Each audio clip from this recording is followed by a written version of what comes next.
Bien, el hecho fundamental que hace que estemos reunidos en esta mañana, en este lugar, es que Dios quiso enviar a su Hijo para que tomara forma humana, se hiciera hombre, muriera por nosotros, para que nosotros también pudiéramos tener vida eterna. Y por esa razón nos congregamos, por lo que Dios hizo a nuestro favor.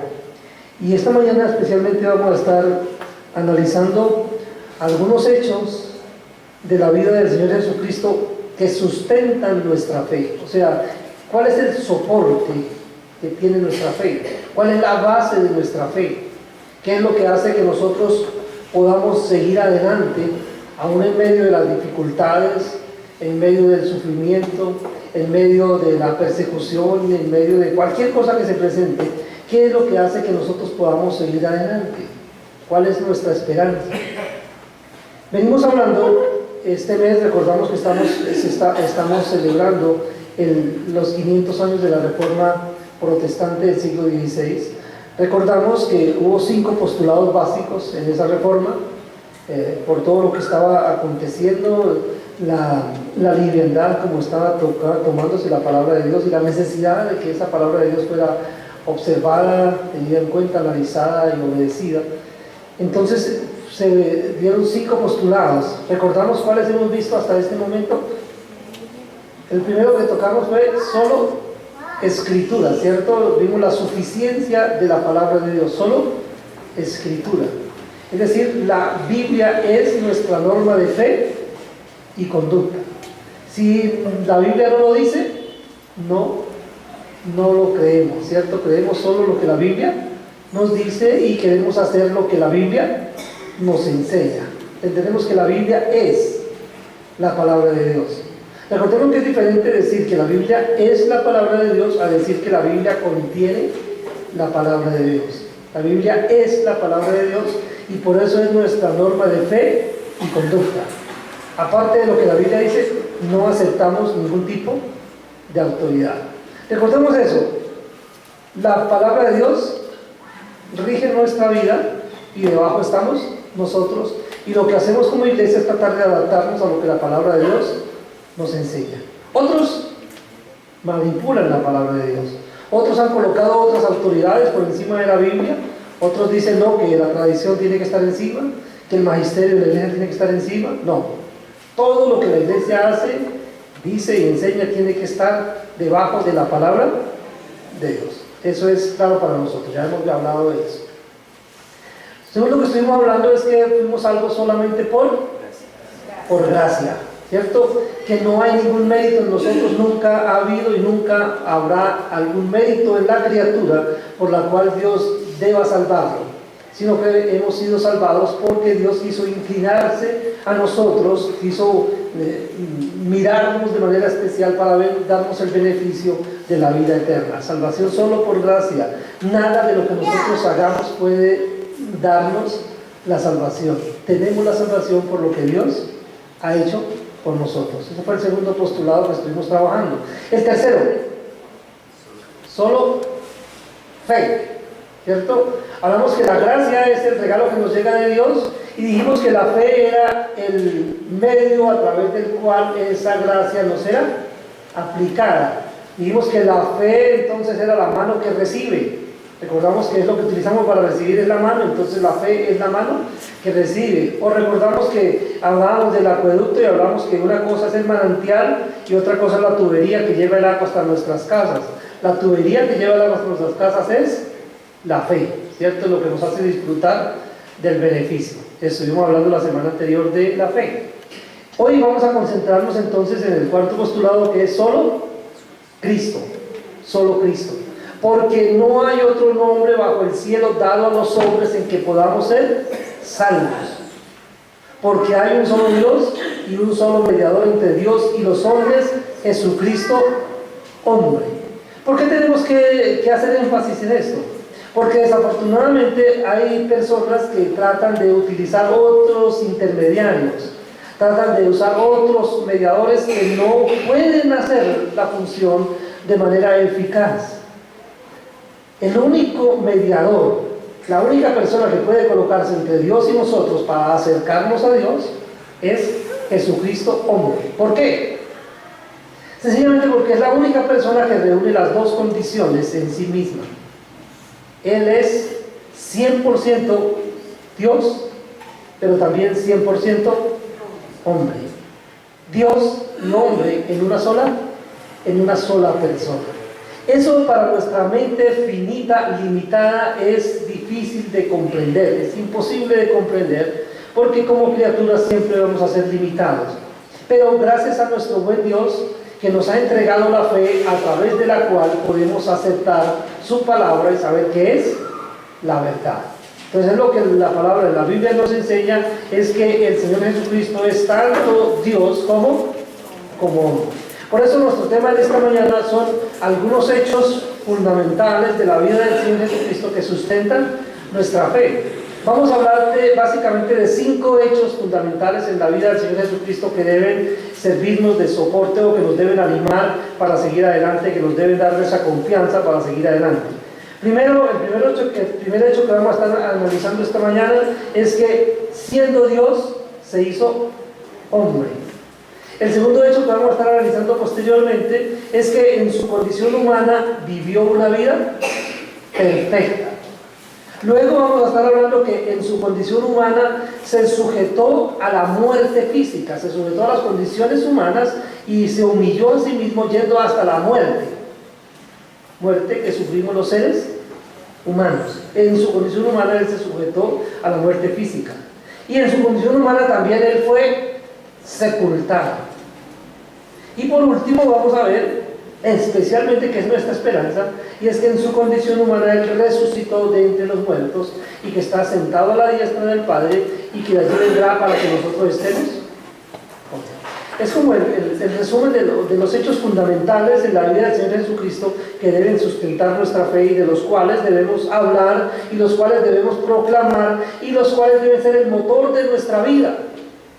Eso nos debe mover, porque el conocimiento verdadero implica que va a haber movimiento en nosotros. Cuando entendemos lo que Él nos dice, cuando entendemos lo que Él nos enseña, cuando entendemos lo que Él hizo, entonces nosotros vamos a responder de manera correcta a eso que Él ha hecho. Por eso dice el apóstol Juan, dice, le amamos a Él, porque Él nos amó. O sea, la consecuencia de entender el amor de Él, cómo se ha aplicado a nuestras vidas, es que nosotros le amamos a Él. Pero cuando le amamos a Él, entonces recordamos su palabra. ¿Qué nos dice Él? Si me amáis, guardad mis mandamientos. Entonces tenemos que pensar que si decimos que le amamos, ya hemos mencionado también este tema, si decimos que le amamos, pero no le obedecemos, somos mentirosos, porque amar implica obedecer. ¿Perfecto? Entonces, empecemos nuestro estudio esta mañana viendo allí entonces que el primer hecho fundamental de la vida del Señor Jesucristo, que Él siendo Dios se hizo hombre. Vamos a ver en Mateo 1, el versículo 16.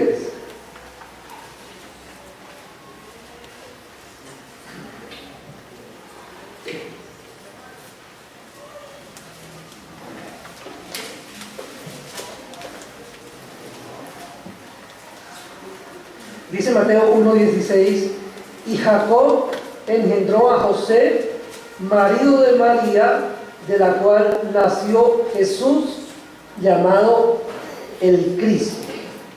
Quiero que pensemos en el uso específico de cada palabra de este versículo. ¿Cómo llama la palabra de Dios a José? Marido de María. Pero ¿qué viene diciendo antes? Mira, vamos a analizar lo que viene diciendo antes. Dice, después de la, vamos a leer desde el 12, vamos a leer algunos versículos de la genealogía del Señor. Dice, después de la deportación a Babilonia, Jeconías engendró a Salatiel, y Salatiel a Zorobabel, Zorobabel engendró a Abiud, Abiud a Eliakim, y Eliakim a Azor, Azor engendró a Sadoc, Sadoc a Akim, y Akim a Eliud. Eliud engendró a Eleazar, Eleazar a Matán, Matán a Jacob, y Jacob engendró a José, marido de María, de la cual nació Jesús, llamado el Cristo. Notamos que hay una variación ahí en la mención de las personas. Hasta aquí viene diciendo que un varón engendró a otro. Pero el último varón que se menciona, ¿quién es? Antes de Cristo, José. Pero no dice que José engendró a Jesús. Exactamente, se refiere a José solamente como el marido de María. No se refiere a Jesús como el padre, a José como el padre de Jesús. Porque José no es el padre natural de Jesús. Aunque fue el padre adoptivo, fue quien lo crió, fue quien se encargó de esa parte física de la figura paterna, no es su padre natural, porque él no fue engendrado por un varón. Es importante eso. De hecho, cuando pensamos en el Evangelio y cuando nos remitimos al versículo que ha sido llamado el protoevangelio, en Génesis 3:15, que dice que pondré enemistad entre ti y la mujer, entre tu simiente y la simiente suya. Cuando habla de la simiente, igual que cuando Dios le hace la promesa a Abraham y habla de la simiente, está hablando de una persona en particular. Y luego cuando el profeta dice, he aquí que la virgen concebirá y dará a luz un hijo. ¿Por qué una virgen iba a concebir y dar a luz un hijo sin tener relaciones sexuales con nadie? Sencillamente porque ese hijo engendrado en esa mujer no fue engendrado por voluntad humana, sino que fue engendrado por Dios mismo. La principal diferencia entre Jesucristo, el Hijo de Dios, y nosotros es que Él fue concebido sin pecado. Y fue concebido sin pecado porque quien lo concibió no fue un hombre, ya que los hombres, dice la palabra, que todos pecaron y están destituidos de la gloria de Dios. José, destituido de la gloria de Dios por el pecado. María, igualmente, ¿cierto? Solo que María no pasa el pecado a Jesús sencillamente porque ella no es la que lo está, ella solamente lo está llevando en su vientre, pero él proviene de Dios. Entonces, cuando hablamos de Jesucristo como el Hijo de Dios, estamos hablando de una persona que no estaba en Adán cuando Adán pecó. Y como no estaba en Adán cuando Adán pecó, entonces no participó del pecado de Adán. Entonces, cuando la Biblia dice que todos pecaron y están destituidos de la gloria de Dios, se refiere a toda la raza humana que estábamos en Adán cuando él pecó, y entonces todos participamos de ese pecado. Pero nosotros no nos diferenciamos entonces del Señor Jesucristo porque él no estaba en Adán, sino que viene de Dios, y Dios lo engendró entonces en María con unas condiciones humanas, o sea, un cuerpo humano, pero no igual a nosotros. Por eso cuando cantamos "No es como yo", estamos diciendo algo muy cierto. Aunque se haya hecho hombre, él no es como yo. Por eso no puedo permitirme ningún tipo de abusos de confianza cuando me refiero a él. Él es infalible, él es Dios. Que se haya humillado a la condición humana no me da a mí ninguna autorización para que yo lo trate de una manera muy familiar. O sea, Dios sí me permite que yo le diga Abba Padre, que yo le diga Papito Dios, pero de ninguna manera yo voy a utilizar términos despectivos para referirme a Dios. Es mi Padre Dios. Si me refiero al Hijo de Dios, tengo que decir que es Jesucristo, el Hijo de Dios. Tengo que decir que Él es el Salvador. Pero no puedo llegar y decir, como algunos dicen, chuchito o cositas así, como palabras en diminutivo, términos que reducen la naturaleza de esta persona que es tanto Dios como hombre. Entonces, siendo Dios, se hizo hombre no por procreación natural. O sea, cuando hablo de procreación natural, estoy diciendo que no fue el resultado de la unión de un hombre y una mujer, sino que fue la obra de Dios al ser engendrado en María. Por eso cuando ahí entendemos cuando en Génesis dice: pondré enemistad entre ti y la mujer, entre tu simiente y la simiente suya. Está hablando de la simiente, la semilla de la mujer. No habla de la semilla del varón. Entonces nosotros como semilla, todos los seres humanos estábamos en Adán. Pero Jesús no, porque entonces fue de la semilla de la mujer, nació de la mujer por obra del Espíritu Santo, por obra de Dios. Entonces no fue engendrado por procreación natural. Pero ¿con qué propósito se hizo hombre? Ya leímos allí en primera carta a Timoteo, el capítulo 1, versículo 15. ¿Para qué vino él? ¿Por qué fue engendrado como un hombre? Dice: palabra fiel y digna de ser recibida por todos, que Cristo Jesús vino al mundo para salvar a los pecadores. Específicamente, Él se hizo hombre para salvarlo a usted y para salvarme a mí. Era necesario que alguien muriera por usted y que muriera por mí, porque nosotros ni aún muriendo satisfaríamos la deuda que había con Dios, porque somos pecadores, y para poder satisfacer la deuda se requería un sacrificio perfecto, un varón sin pecado, sin manchas, sin contaminación, y nosotros estábamos contaminados, manchados por el pecado. Entonces el Hijo de Dios lo envía para que tome forma humana, y en esa condición humana entonces muera por nosotros, muera en lugar de nosotros y nos salve del poder del pecado y de la muerte. En la misma donde leímos en 1 Timoteo capítulo 2, el versículo 6, dice: el cual se dio a sí mismo en rescate por todos, de lo cual se dio testimonio a su debido tiempo. Dice que Él mismo de su voluntad se dio en rescate por todos. Tenemos aquí un hombre perfecto, que también es Dios. Pero vemos a este hombre que se da a sí mismo, entrega su propia vida para rescatar a los pecadores. Dice: puede ser que alguno muera por su amigo, pero Dios muestra su amor para con nosotros en que, siendo aún pecadores, Cristo murió por nosotros. Y dice el apóstol Pablo cuando le habla a los romanos: si siendo aún pecadores, Cristo murió por nosotros. Dice que si siendo enemigos, Cristo murió por nosotros. Entonces, ¿qué no hará por nosotros? Éramos enemigos de Dios. No había manera de que pudiéramos obtener ningún beneficio.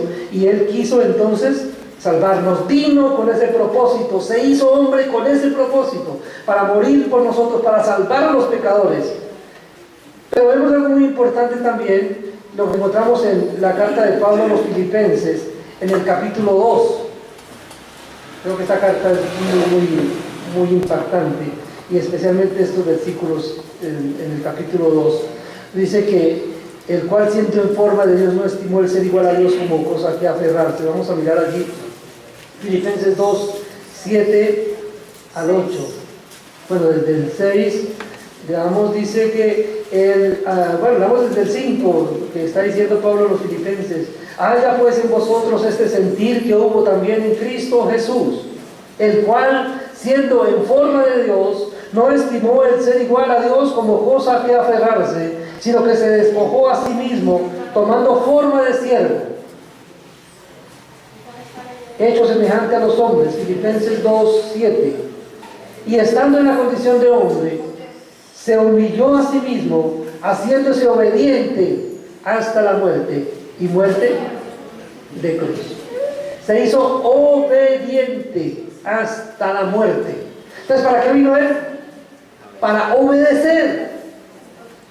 Y dice que por lo que padeció aprendió la obediencia. Y yo tengo que pensar, cuando leo este texto de Filipenses, yo tengo que pensar en el Hijo de Dios, en nuestro Señor Jesucristo, cuando está en el Getsemaní, en el huerto de Getsemaní, y él está orando a su Padre y está en su condición humana sufriendo, cuando ha ido al extremo, cuando está sumamente cargado porque está identificándose con el pecado de los seres humanos, cuando está sufriendo la contradicción de los pecadores sobre él, cuando está sufriendo la persecución, cuando ya está preparándose el momento de su muerte, cuando él sabe que se acerca ese momento en el que él va a ir a la cruz para morir por los pecadores, y uno puede tratar de ver esa escena allí, él postrado delante de su Padre y diciéndole: Padre, si es posible, aparta de mí esta copa, pero no se haga como yo quiero, sino como tú quieres. Yo no quisiera que esto pasara conmigo. Yo no quisiera experimentar la separación contigo, Padre, porque el pecado genera separación, porque tú eres santo y el pecador no puede estar delante de tu presencia. Y él entiende eso y está en el huerto y sabe que se va a identificar con los pecadores, sabe que él va a cargar sobre él el pecado suyo y el pecado mío, y él dice: yo no quiero pasar por esto como hombre, mi condición humana, yo no quiero pasar por esto, pero yo he venido aquí para obedecerte.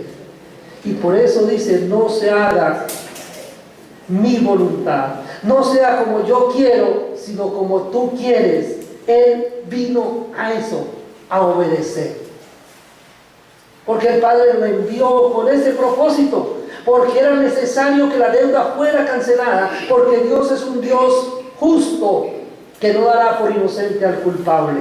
Y usted y yo somos culpables, usted y yo merecíamos la muerte, pero Él quiso salvarnos pagando la deuda, y por eso su Hijo tuvo que obedecer hasta la muerte, y muerte de cruz. Vino a salvarnos. ¿De qué manera? Entonces, obedeciendo. Vino con el propósito de obedecer a su Padre, y por eso Él cumplió toda la ley. Y Él dice: yo no vine a abrogar la ley, yo vine a cumplirla.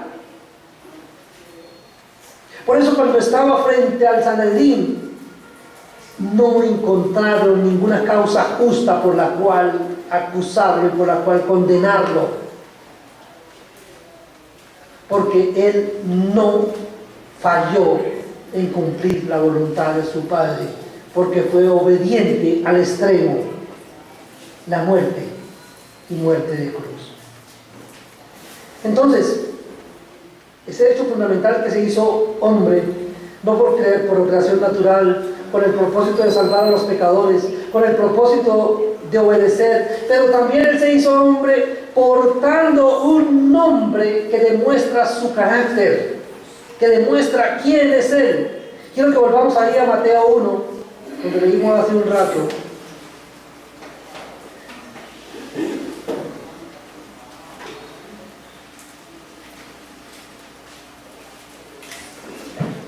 Mateo capítulo 1, versículo 23.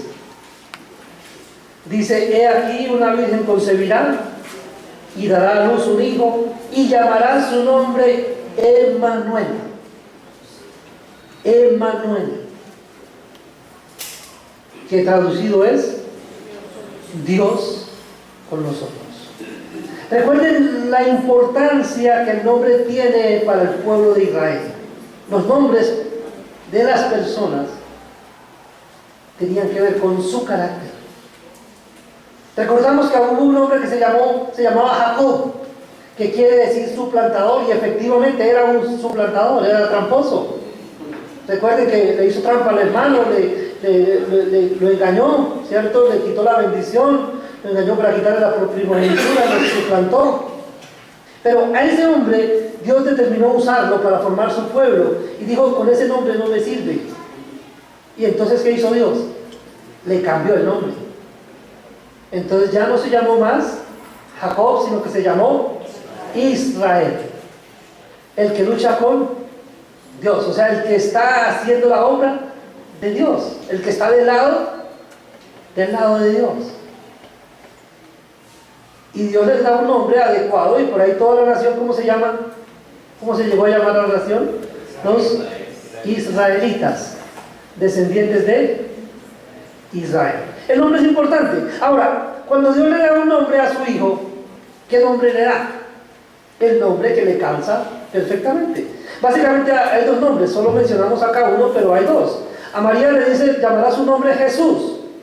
Significa Dios salva.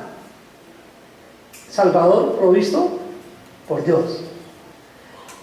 Pero aquí dice, llamará su nombre Emmanuel, que significa Dios con nosotros.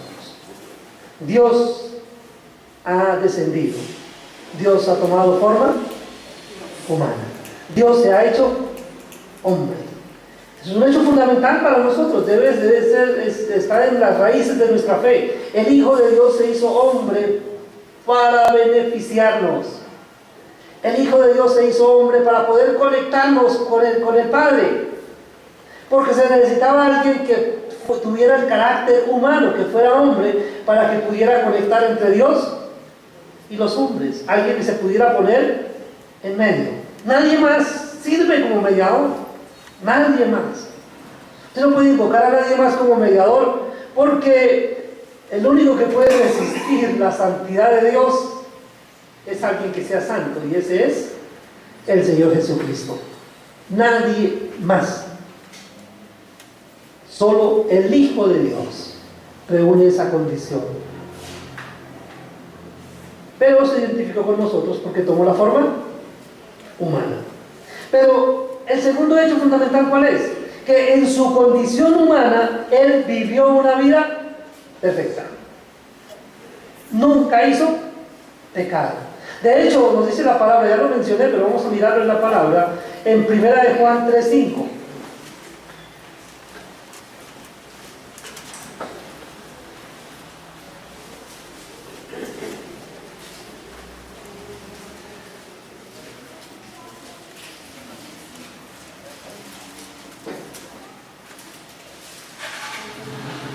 Primera de Juan 3:5 dice: y sabéis que Él apareció para quitar nuestros pecados y no hay pecado en Él. ¿Qué dice el apóstol Juan? Que Él apareció para quitar nuestros pecados, pero que en Él no hay pecado. ¿Cuánto conoció Juan a Jesús? Recordemos que era su amigo íntimo.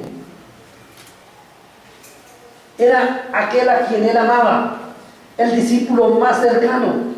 El mismo que dice, vimos su gloria como del unigénito del Padre, lleno de gracia y de verdad. Él lo conoció íntegramente y él puede dar testimonio de que nunca hizo pecado. Nunca falló. Hizo todo de acuerdo con la ley, de acuerdo con el Señor. Fue llevado al tribunal religioso para ser juzgado por la ley y no encontraron de qué acusarlo. Fue llevado al tribunal político para juzgarlo por delitos políticos y tampoco Pilato encontró ningún pecado y tuvo que decir: no hallo en él ningún pecado. No hay nada por lo cual yo pueda juzgarlo. ¿Por qué? Porque él nunca hizo pecado, porque fue concebido así, fue concebido sin pecado. De usted y de mí la palabra dice: en maldad he sido formado y en pecado me concibió mi madre. Pero de él dice que fue concebido sin pecado, porque fue concebido por obra de Dios mismo. Durante su vida vivió sin pecado. Primera carta de Pedro 2:22.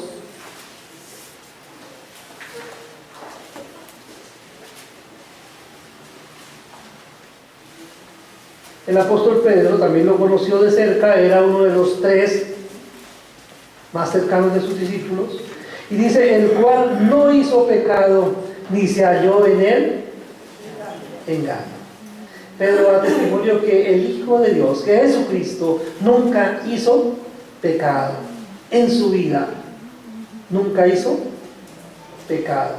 Y el apóstol Pablo, que también lo conoció porque el Señor Jesucristo se apareció a él y le enseñó el Evangelio, en la segunda carta que le escribe a los Corintios, en el capítulo 5, en el versículo 21 el apóstol Pablo dice: al que no conoció pecado, por nosotros lo hizo pecado, para que nosotros fuésemos hechos justicia de Dios. El apóstol Pablo va más allá. Él entendió el propósito con el cual Dios envió a su Hijo, libre de pecado. Perfecto.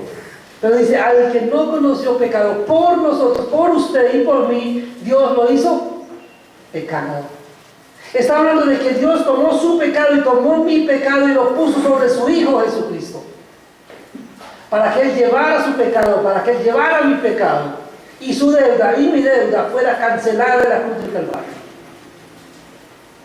Dios lo hizo por mí, Dios lo hizo por usted.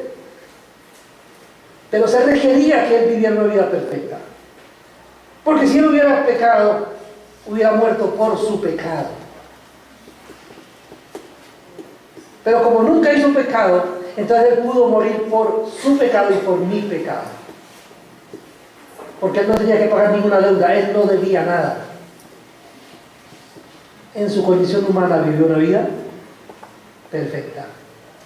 Pero también debemos decir que en su condición humana Él se sujetó a la muerte física, lo que ya leímos en Filipenses, el cual, siendo en forma de Dios, no estimó el ser igual a Dios como cosa que aferrarse, sino que se despojó a sí mismo, haciéndose semejante a nosotros, y estando en la condición de hombre, fue hasta la muerte, y muerte de cruz. La peor muerte que podría experimentar un ser humano en este momento. Entonces, ¿cómo sabemos que Él efectivamente murió? Porque que resulta que en el primer siglo se trató de desvirtuar la muerte de Jesús. Y aún hoy hay algunos que tratan de decir que Él no murió en la cruz. Algunos proponen otras cosas. Algunos hablan, por ejemplo, dicen: no, es que Jesús fingió la muerte. Y después se fue de allí, se fue por allá para el oriente, y por allá estuvo con los monjes del Tíbet. Inventan un poco de historias. Y yo veo a gente a veces cristianos leyendo un poco de basura a veces. Yo decía, alguien me regaló en una oportunidad un libro, se llamaba El caballo de Troya. Y él me decía: no, qué interesante leer eso. Yo decía: es que eso es basura. No es más que basura. O sea, trata de decir que lo que la Biblia dice es mentira, y plantea una serie de fábulas. Entre esas plantea este tema de que Jesucristo no murió en la cruz. Pero igual son mentiras, y la muerte del Señor Jesucristo fue atestiguada, fue verificada, fue comprobada. Yo pregunto, bueno, tenemos que ir al contexto, tenemos que ir a mirar, bueno, cómo eran las condiciones, qué condiciones se da este acontecimiento de la muerte del Señor Jesucristo. Primero pensemos en alguien que está sometido a un estrés tan fuerte como el Señor Jesucristo en el Getsemaní, donde dice que incluso Él llegó a sudar gotas de sangre. O sea, tan fuerte era, tan debilitante era su condición emocional y espiritual, que su sudor era como grandes gotas de sangre. Sufrimiento emocional, sufrimiento espiritual. Y ahora ese hombre que sufrió de esa manera en el huerto, el siguiente día lo toman y lo latigan, le dan de latigazos. Para muchas personas era suficiente con esos latigazos para morir. Él no murió de los latigazos. Soportó porque era un hombre fuerte. Pero a ese hombre, ya con esos latigazos, que había perdido tanto sangre, que había sido tan lastimado, lo toman, lo ponen en una cruz, lo clavan en la cruz, le clavan, le ponen clavos en sus manos, le ponen clavos en sus pies, y lo cuelgan en una posición incómoda del que él no puede respirar. Y todo su peso pendiente de sus manos heridas, sin poder respirar, allí él expira. Allí él entrega el espíritu. Dice en Mateo 27, el versículo 50.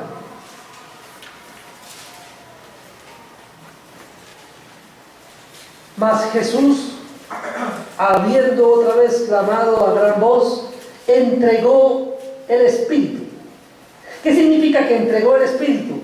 Vamos nuevamente a la creación. Cuando Dios creó al ser humano, Dios formó al hombre del polvo de la tierra y sopló en su nariz aliento de vida. ¿Qué fue lo que Dios sopló en el hombre? ¿Qué fue lo que Dios colocó en el cuerpo que había formado? El espíritu humano, ¿cierto? El aliento de vida es el espíritu. Y ahora dice que el Hijo de Dios entrega el espíritu. El espíritu humano se separa del cuerpo humano de Cristo. Al separarse del espíritu humano del cuerpo humano de Cristo, el cuerpo está muerto. El cuerpo humano de Cristo está muerto. Lo mismo dice en Juan 19:30. Dice que Él entregó el Espíritu. Y en Marcos 15:37 y el 39. Y en Lucas 23, el versículo 46, dice que Él expiró. ¿Qué significa expirar? ¿Cierto? Sale aire. Aspirar. Entra el aire. Expirar. Sale el aire. Cuando el hombre es un ser viviente, el espíritu entra y el hombre se levanta. Cuando el espíritu sale,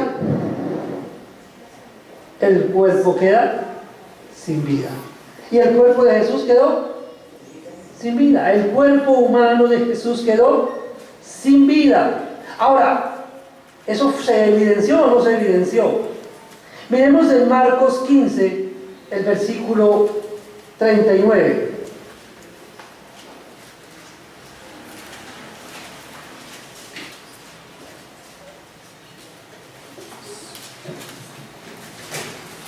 Marcos 15:39 dice: y el centurión que estaba frente a él, viendo que después de clamar había expirado, dijo: verdaderamente este hombre era Hijo de Dios. Este hombre estaba acostumbrado a ver a los prisioneros morir en el tormento, morir en la cruz. Estaba acostumbrado a verlo. Era un centurión romano, ejecutaba las sentencias. Y este hombre se da cuenta que el Hijo de Dios, el hombre que está allí colgado en esa cruz, se da cuenta que murió. Dice que habiéndose dado cuenta que Él expiró, que Él murió, dijo: verdaderamente este hombre era el Hijo de Dios. El centurión romano, que está mirando solamente la condición humana, no entiende más allá. No puede decir que es el Hijo de Dios porque él no entiende que es Dios, pero él entiende que en su condición humana este hombre ha fallecido, murió. El centurión lo dijo. Si quieren mirar otro texto que habla de lo mismo, Lucas 23:47. Lucas 23:47. Cuando el centurión vio lo que había acontecido, dio gloria a Dios diciendo: verdaderamente este hombre era justo. Ya no es, ha muerto. Era. Y realmente fue lo que sucedió con el Hijo de Dios, con Jesucristo hombre. Ha fallecido. Se presentaron suficientes pruebas de su muerte. Ya dije que este hombre había sufrido en la noche anterior el estrés, había sufrido la angustia emocional, había sufrido la tristeza, había sufrido espiritualmente, había sido latigado, había sido colocado en una cruz y allí había expirado. Ahora lo bajan de la cruz, ¿cierto? Y ya no respira.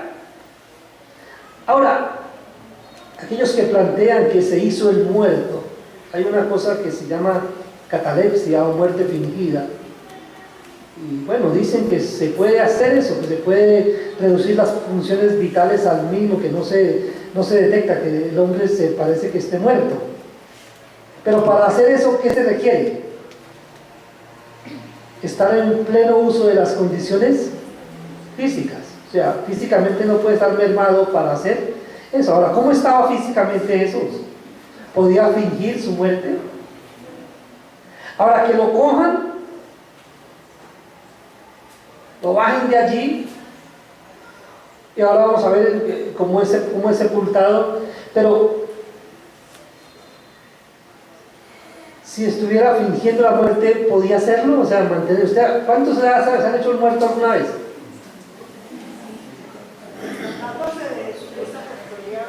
No, pero ustedes no. ¿Ustedes cuántas veces han hecho muertos? Bueno, yo jugaba eso cuando estaba pequeño, hacía el muerto. Entonces, tratar de estar quieto y sin tratar ni respirar ni moverse nada. ¿Por cuánto tiempo? Ahora aquí este hombre está muerto. No se está haciendo el muerto. Está muerto. Se presentaron pruebas suficientes. De hecho, ¿qué hace el centurión romano? Van y miran los otros. No están muertos todavía. Todavía están respirando. Ellos no han pasado por todo lo que pasó Jesús. Entonces, ¿qué hacen? Cogen y les parten las piernas. Claro, lógicamente, al partirles el fémur, ¿qué sucede? Ya ellos no se pueden apoyar en sus piernas para poder respirar. Ahora quedan también igual como estaba Jesús, colgando literalmente también de sus brazos, y rápidamente por la herida, por la fractura que tienen en sus piernas, posiblemente también lastime la femoral y todo ese tipo de cosas allí, el sangrado interno y ahora la deficiencia respiratoria. Esos hombres mueren rápidamente. Pero cuando llegó donde Jesús, cuando llegaba a ver a Jesús, ya estaba muerto. Sin embargo, para que no quedara ningún tipo de dudas, coge la lanza y la introduce en el costado de Jesús. Le hiere su costado. Y cuando sale de allí, ¿qué sale? Agua y sangre. ¿Por qué agua y sangre? Ya no había nada que derramar. Ya su sangre había sido derramada por todas las heridas que había sufrido, por su piel, su sangre había salido. Algunos de nosotros hemos visto la película de Mel Gibson, ¿cierto? La Pasión de Cristo, y vemos como una película como muy sangrienta, ¿cierto? Como muy cruenta, pero realmente si nos ponemos a pensar, en este momento ya la sangre del Señor Jesucristo había sido derramada. 5 litros de sangre habían salido de su cuerpo. Es la sangre que en promedio un ser humano tiene en su cuerpo, 5 litros. Y aquí él ya había derramado esos 5 litros. Cuando su costado es traspasado, solamente sale agua y sangre. ¿Fingió la muerte? Está muerto. Era necesario que muriera, porque usted y yo debíamos morir. Usted y yo debíamos haber estado en esa cruz. Usted y yo debíamos pagar la deuda, y Él murió por usted, murió por mí, pagó la deuda. Por eso cuando Él en la cruz está terminando, Él dice: Padre, he terminado la obra que me diste que hiciera, consumado es. Y como está cargando el pecado suyo y mi pecado, dice: Eloi, Eloi, lama sabactani. Dios mío, ¿por qué me has desamparado? Está experimentando la separación con su Padre por causa del pecado. Muerte espiritual, separación con el Padre. Muerte física, el espíritu salió de su cuerpo. El hombre está muerto.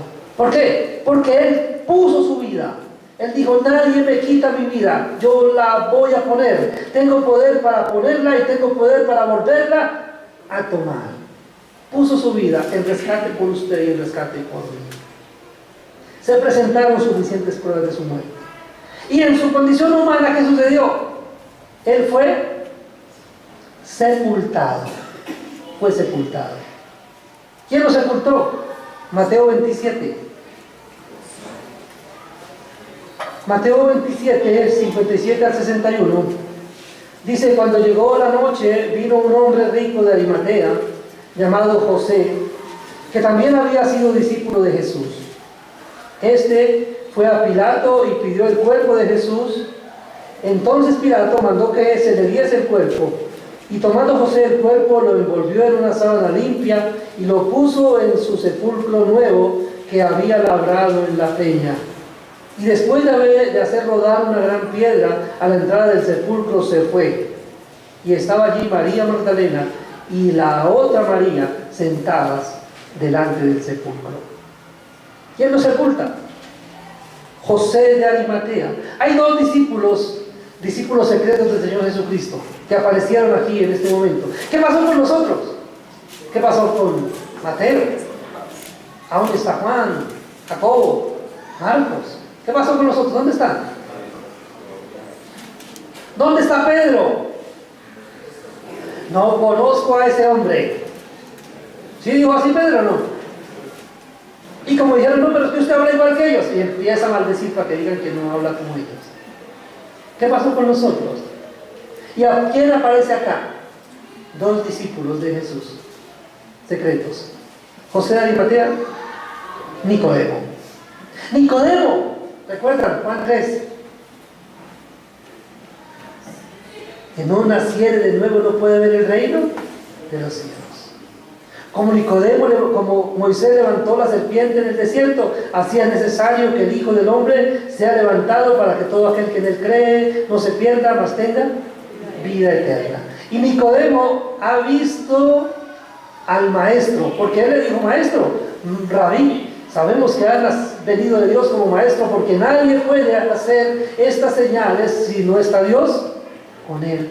Y Nicodemo ha visto al maestro en la cruz. Y Nicodemo ha recordado como Moisés levantó la serpiente en el desierto. Es necesario que el Hijo del Hombre sea levantado. Y Nicodemo ahora no tiene miedo de identificarse como su discípulo. Y juntamente con José de Arimatea, los dos le dan sepultura a Jesús. ¿En dónde? En la tumba que José de Arimatea tenía, porque José de Arimatea era un hombre rico, era un hombre miembro del Sanedrín, miembro del concilio, era un hombre importante, tenía una tumba especial cavada en la roca, y allí fue puesto a Jesús, lo envolvieron en una sábana, es más, le pusieron un poco de especies aromáticas. Yo me pregunto, un herido en todo el cuerpo, usted le pone las vendas, le pone un trapo encima. ¿Qué sucede con lo que usted le pone encima de las heridas? ¿Qué sucede cuando usted se corta, se hace una herida y usted se coloca una gasa en la herida y la deja ahí? Déjela una hora y después trate de quitarla. ¿Qué sucede?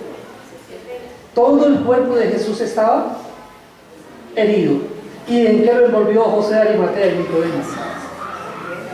Lo envolvieron en una sábana. Entonces, en su condición humana fue sepultado por José de Arimatea. Nicodemo participó de su sepultura. Mire, miremos en Juan 19, 38 al 42. Después de todo esto, José de Arimatea, que era discípulo de Jesús, pero secretamente por miedo de los judíos, rogó a Pilato que le permitiese llevar el cuerpo de Jesús, y Pilato se lo concedió. Entonces vino y se llevó el cuerpo de Jesús. También Nicodemo, el que antes había visitado a Jesús de noche, vino trayendo un compuesto de mirra y de aloes, como 100 libras. Mire, 100 libras de mirra y aloes encima de ese cuerpo herido. Échele sal a la herida y envuelva. Todo eso encima y cogen, lo meten a una tumba, mételo a una cueva, en la peña, y ahora cierre la tumba, ponle una piedra que cierra la tumba. Y ahí están las mujeres mirando, ¿cierto? María Magdalena y la otra María. Las mujeres se presentaron, fueron entonces testigos presenciales. Mateo 27, 61 nos dice que las mujeres estaban mirando. Por eso las mujeres estaban tristes. Por eso las mujeres, cuando llegaron allí y no encontraron el cuerpo, preguntan: ¿dónde lo han puesto? Porque ellas se dieron cuenta que el Señor fue sepultado allí. En Mateo 27, 61 dice que estaban allí María Magdalena y la otra María sentadas delante del sepulcro. Ellas estaban viendo cuando el Señor fuera sepultado. Entonces se hizo hombre vivió una vida perfecta, se sujetó a la muerte física, fue sepultado, porque estaba muerto, fue sepultado en una tumba. Sin embargo, 3 días después, está vivo de nuevo. Porque en su condición humana, Él resucitó de entre los muertos. Él está vivo. Recuerdo una canción de Paola Marino, también lo han escuchado. El Señor resucitó, Él está vivo y ahora no se encuentra aquí. ¿Sí lo han escuchado? Si no lo han escuchado, busquen ahí en internet, Paola Marino, El Señor resucitó, y valga la publicidad. Pero resulta que el Señor resucitó, ¿cuándo? Mateo 28, 1 al 10, pasado el día de reposo, al amanecer del primer día de la semana, vinieron María Magdalena y la otra María a ver el sepulcro, y hubo un gran terremoto, porque un ángel del Señor, descendiendo del cielo y llegando, removió la piedra y se sentó sobre ella. Su aspecto era como un relámpago y su vestido blanco como la nieve. Y de miedo de él, los guardas temblaron y se quedaron como muertos. Mas el ángel respondiendo dijo a las mujeres: no temáis vosotras, porque yo sé que buscáis a Jesús, el que fue crucificado. No está aquí, pues ha resucitado como dijo. Venid, ved el lugar donde fue puesto el Señor, e id pronto y decid a sus discípulos que ha resucitado de los muertos, y he aquí va delante de vosotros a Galilea, allí le veréis. He aquí os lo he dicho. Entonces ellas, saliendo del sepulcro con temor y gran gozo, fueron corriendo a dar las nuevas a sus discípulos. El Señor resucitó al amanecer del primer día de la semana, el domingo, ¿cierto? El primer día de la semana es el domingo. Un día como hoy, al amanecer Él resucitó. Por eso nosotros nos reunimos el domingo, ¿cierto? Porque es el día que el Señor Jesucristo descansó de su obra. Es el día que Él resucitó. Por eso estamos aquí esta mañana. Por eso nos reunimos hoy. Porque el Señor resucitó el primer día de la semana. Un ángel abrió el sepulcro. Cuando el ángel abrió el sepulcro, ¿el Señor Jesucristo estaba ahí? Ya no estaba, ¿cierto? ¿Para qué abrió el ángel el sepulcro? Para que las mujeres se dieran cuenta que ahí ya no estaba. ¿Qué es lo que vimos en el 5? Dice que: mas el ángel respondiendo dijo a las mujeres: no temáis vosotras, porque ya sé que buscáis a Jesús, el que fue crucificado. No está aquí. Miren. Vaya, miren, ahí está, no está. De hecho, cuando sus discípulos, cuando Pedro viene corriendo, que era impulsivo, y ve, estaba allí el sudario, lo que le habían puesto en su cabeza, y estaba la sábana con la que lo habían envuelto, ahí estaba. Pero el maestro no estaba ahí. Pregunta nuevamente: estaba herido todo su cuerpo, su sien estaba herida por las espinas, ¿cierto? La sangre se derramó, lo envuelve en su cabeza, le envuelve en su cuerpo con las sábanas, y ahora ahí están las sábanas, y ahí está el sudario, lo que le envolvieron en la cabeza, y él está ahí. ¿Será que cuando se arrancó eso, se produjo nuevas heridas? No, él resucitó. Su cuerpo, él vuelve a la vida, tiene un nuevo cuerpo. Luego, cuando él se presenta a sus discípulos, él se presenta de nuevo, está vivo, pero ahora él ya no está, su cuerpo no está usando sangre. De hecho, cuando él se presenta, y hay uno de sus discípulos, ustedes lo han leído en la historia, y dice Tomás, cuando se presenta primero a los discípulos, y no estaba Tomás ahí, estaban solamente los otros 10 y Tomás no. Y cuando viene Tomás y le cuentan: mire que el maestro resucitó, dice: no, yo no voy a creer. Si no meto los dedos en sus llagas y no meto mi mano en su costado, yo no voy a creer que realmente eso pasó. Nuevamente se le presenta a los 11, Y entonces le dice a Tomás: venga Tomás, meta sus dedos en mis llagas, meta su mano en mi costado. ¿Cómo estaban las llagas? Abiertas. ¿Cómo estaba el costado? Abiertas. ¿Por qué no sale sangre? No necesita sangre, ¿cierto? Este cuerpo de él no necesita sangre. La sangre la necesitamos usted y yo porque desde que nacemos estamos muriendo. Nuestro cuerpo está muriendo y la sangre es la que no permite que nosotros muramos, ¿cierto? Porque saca la materia que está en las células muertas y lleva el oxígeno para que allí nosotros sigamos moviéndonos, respirando, caminando y haciendo muchas cosas. Pero el Señor ya lo necesita porque su cuerpo ya no va a morir. Él ha vencido la muerte. Él ha resucitado. El ángel lo informó. No lo busquen ahí, él resucitó. Pero él se estuvo apareciendo a todos. Mateo 28, 8 al 10 dice: entonces ellas, saliendo del sepulcro con temor y gran gozo, fueron corriendo a dar las nuevas a sus discípulos. Y mientras iban a dar las nuevas a los discípulos, he aquí Jesús les salió al encuentro diciendo: ¡salve! Y ellas, acercándose, abrazaron sus pies y le adoraron. Entonces Jesús les dijo: no temáis, id, dad las nuevas a mis hermanos para que vayan a Galilea y allí me verán. Ahora él está reconociendo su condición divina.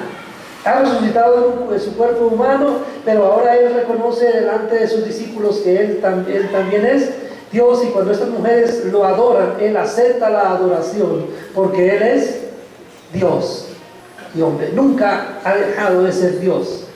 Y ahora como hombre él ha resucitado, está vivo y se presenta a sus discípulos. Y dice Pablo que se presentó a más de 500 personas a la vez, dice. Muchos se dieron cuenta. Ahora, ¿qué impacto tuvo la resurrección del Señor Jesucristo en la vida de sus discípulos? Tremendo. Pedro dijo: yo no lo conozco. Y ahora se levanta Pedro el día de Pentecostés, allí 50 días después, él ha visto a Jesús resucitar y se levanta delante de ese pueblo que él temía, el pueblo judío, y le dice: varones hermanos judíos, los que habitáis en Jerusalén, ustedes mataron al Hijo de Dios. ¿Por qué no tiene miedo de decirlo ahora? ¿Y por qué antes él tenía miedo? ¿Por qué antes lo negó? Porque ya había recibido el Espíritu Santo. Porque no, antes de recibir el Espíritu Santo él da ese testimonio. Porque él vio que lo que Jesús dijo se había cumplido. Recuerda que él dijo que era necesario que él muriera, pero ellos no lo habían entendido, no lo creían. Pero él les había dicho claramente que iba a morir y que iba a resucitar al tercer día. No lo habían visto. Cuando ellos ven que efectivamente lo que él dijo se cumplió, ahora ellos creen. Ahora Pedro no tiene miedo. Ahora Pedro dice, él ha escuchado también de que el maestro dijo que iba a resucitar también. Entonces él: hágale, voy a morir. No importa, que yo voy a testificar del Señor Jesucristo. Si me matan, no importa. Igual que Abraham. ¿Recuerdan a Abraham con su hijo caminando hacia el monte Moriah? Y Abraham dice: voy a sacrificar a mi hijo porque Dios tiene poder para resucitarlo. Ahora Pedro también ha visto la resurrección del Maestro. El primero, Cristo, las primicias, el primero que resucitó para no volver a morir, el Señor Jesucristo. Y si él resucitó, sus discípulos decían: nosotros también vamos a resucitar. Y si él resucitó, usted y yo también vamos a resucitar. Y esa es nuestra esperanza. Ese es nuestro convencimiento. Eso es lo que estamos esperando. Eso es lo que nos anima. Eso es lo que nos hace ir adelante sin temor. Mire, debemos llenarnos de todo este conocimiento y entenderlo, asumirlo en nuestras vidas, porque viene la persecución, mis queridos hermanos. La iglesia está próxima a ser perseguida. La iglesia en Colombia está empezando a ser perseguida. La iglesia en el mundo está siendo perseguida. No vienen tiempos fáciles para la iglesia. Por eso usted y yo, lo mejor que podemos hacer es apropiarnos de la verdad bíblica, de lo que Él nos ha dicho, y reforzar nuestra esperanza pensando en lo que el Señor Jesucristo hizo a favor de nosotros para que nuestra fe sea fortalecida y vayamos sin temor proclamando la verdad del Evangelio. Amén. La conducta de sus discípulos evidencia su resurrección.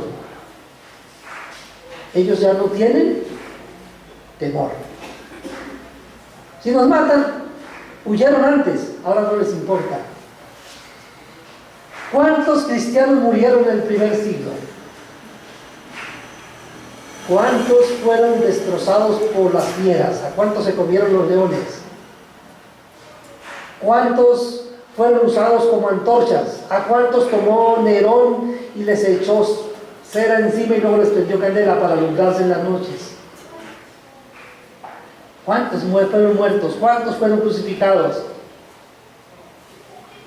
Dice la tradición que Pedro no se consideró digno de morir como su Señor, y que él fue crucificado, dijo que lo crucificaron con la cabeza para abajo. ¿Cuántos murieron? Muchos.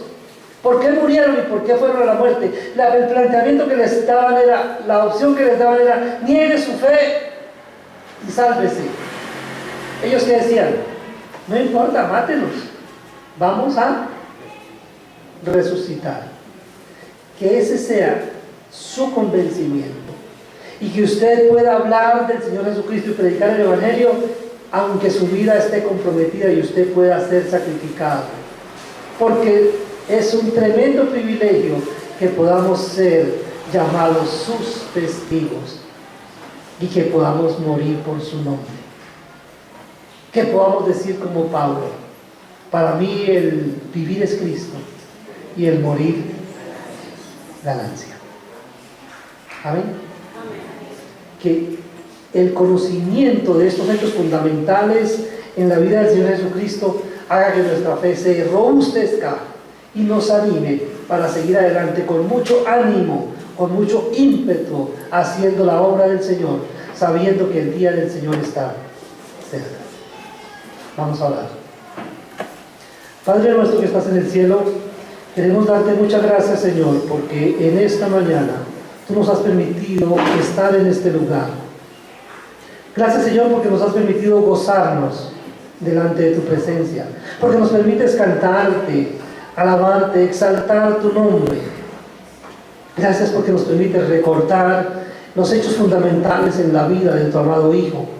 Gracias porque tu Hijo se hizo hombre por nosotros. Gracias porque tu Hijo vivió una vida perfecta por nosotros. Gracias, Señor, porque tu Hijo se sujetó a las condiciones humanas llegando hasta la muerte. Se sujetó a la muerte física. Gracias, Señor, porque tu Hijo fue sepultado. Pero especialmente, Señor, gracias porque tu Hijo resucitó. Y por ese hecho fundamental tenemos esperanza. Porque si Cristo no resucitó, vana es nuestra fe y vana es nuestra predicación. Pero sabemos que Él resucitó, y como Él resucitó, nosotros también vamos a resucitar, porque Él dijo que iba a preparar un lugar para nosotros en la casa tuya, Señor. Padre bendito, muchas gracias por esa esperanza en la cual podemos fortalecernos, y gracias por esta palabra con la cual podemos animarnos para enfrentar cualquier circunstancia que deba presentarse en nuestras vidas, porque si tú estás con nosotros, ¿quién contra nosotros? Pero especialmente, Señor, que en nuestra mente y en nuestro corazón esté el hecho fundamental de que no hay otro nombre bajo el cielo dado a los hombres en que podamos ser salvos, y que siempre reconozcamos que hay un solo Dios y un solo mediador entre Dios y los hombres, Jesucristo hombre. En el nombre de tu Hijo te damos muchas gracias. Amén.